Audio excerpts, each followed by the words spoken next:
दलित विरोधी सोच मुख्यमंत्री नीतीश कुमार जी रखते हैं। जब आप भीम संसद का आप आयोजन करते हैं सिर्फ और सिर्फ वोट बैंक की राजनीति को साधने के लिए, और ईमानदारी से दिल पे हाथ रख के जाके पूछ लीजिए जो ये लोग भीड़ को बुलाने का काम किया, जाके पूछ लीजिए उनके दिल में कौन है। भैया हम तो उसी रास्ते से गुजर कर आ रहे हैं। वो लोग हाथ में मुख्यमंत्री जी का झंडा पकड़ा हुआ है और बात चिराग पासवान की वो लोग कर रहे हैं। दलित को महादलित करने का आपने काम किया, पर महादलित वर्ग बनाते वक्त जो वादे इनसे किए गए थे, क्या उन वादों को पूरा किया?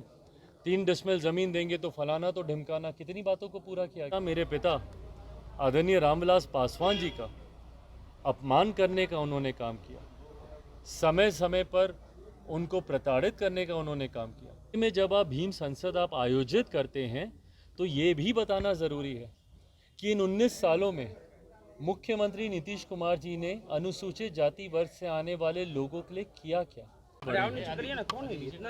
उसका क्या जवाब है जनता दल यूनाइटेड और उनके नेताओं के पास?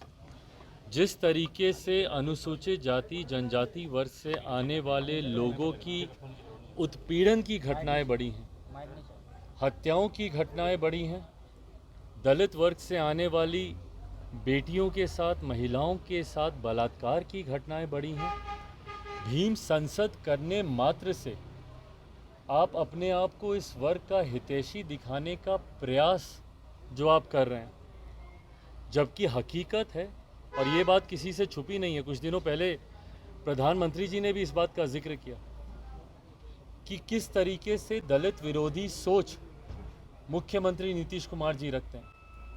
ना सिर्फ उन्होंने मेरे नेता मेरे पिता आदरणीय रामविलास पासवान जी का अपमान करने का उन्होंने काम किया, समय समय पर उनको प्रताड़ित करने का उन्होंने काम किया, बल्कि जिस तरीके से बिहार की विधानसभा में पूर्व मुख्यमंत्री जो कि पुनः दलित समाज से आते, जिन अपशब्दों का इस्तेमाल उनके लिए किया गया, ये सोच को दर्शाता है, मुख्यमंत्री नीतीश कुमार जी की दलित विरोधी सोच को ये दर्शाता है।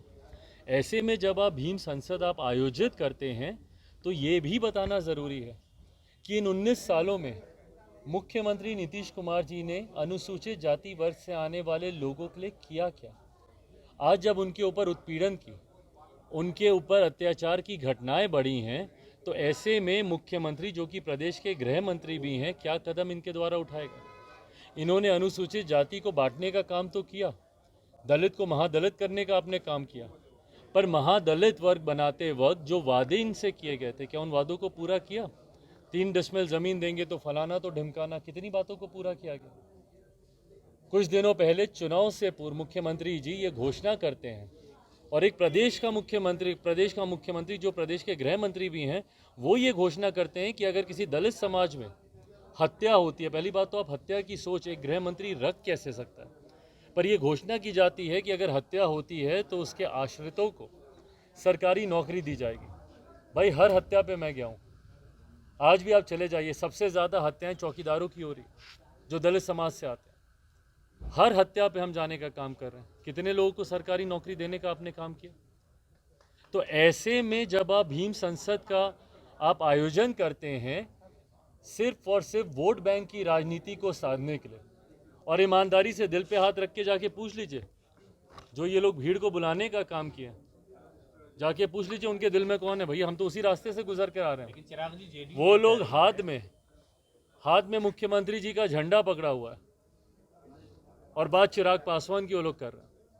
तो ये दिखाने से, वोट बैंक की राजनीति को मात्र साधने से, क्या लोगों को नहीं समझ में आ रहा भैया कि चुनाव है 4 महीने के बाद?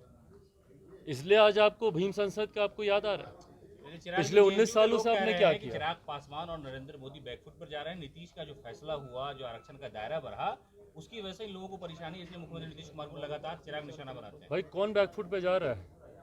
बैकफुट पे तो आप जा रहे हैं। इससे पहले कब आप भीम संसद को आप आयोजित किए थे? कब किए थे बताए ना मुख्यमंत्री जी। आज 19 सालों के बाद आपको अनुसूचित जाति वर्ग की आपको याद आ रही है, तो बैकफुट पे हम जा रहे हैं कि वो जा रहे हैं? और भैया हम तो फ्रंट फुट पे खेल के दिखा दिए। 2020 में अकेले चुनाव इनके सामने लड़कर हम तो दिखा दिए। 19 साल के मुख्यमंत्री में अगर हिम्मत है तो अकेले चुनाव लड़कर दिखाएं। भाई इनके पार्टी के राष्ट्रीय अध्यक्ष को सपने में भी चिराग मॉडल दिखता है ना। यही चिराग मॉडल है जो इनको तीसरे नंबर की पार्टी बनाया। यही चिराग मॉडल है जो आधे से ज़्यादा इनके प्रत्याशियों को चुनाव हराया। और यही चिराग मॉडल है जिसकी वजह से मुख्यमंत्री आज परिस्थितियों के मुख्यमंत्री बने हुए हैं, दूसरे की कृपा पे ये मुख्यमंत्री बने हुए हैं। और यही चिराग मॉडल है जिसकी वजह से विवश होकर आज इनको भीम संसद आयोजित करने की जरूरत पड़ रही है। नहीं तो अनुसूचित जाति वर्ग को ये लोग कुछ समझते थे? हाँ, किस तरीके की भाषा का इस्तेमाल किया गया था पूर्व मुख्यमंत्री जीतन राम मांझी जी के लिए? किस तरीके की भाषा का इस्तेमाल किया गया था? अरे इसको कोई जानता है, हमारी मूर्खता से ये मुख्यमंत्री बने। तू तड़ाक की भाषा का इस्तेमाल किया गया।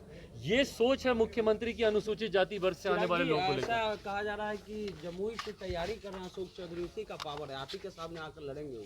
भाई करें, इसी का तैयारी है, भीम भाई संसद एक बहाना है, तैयारी इसी की। बिल्कुल करें ना।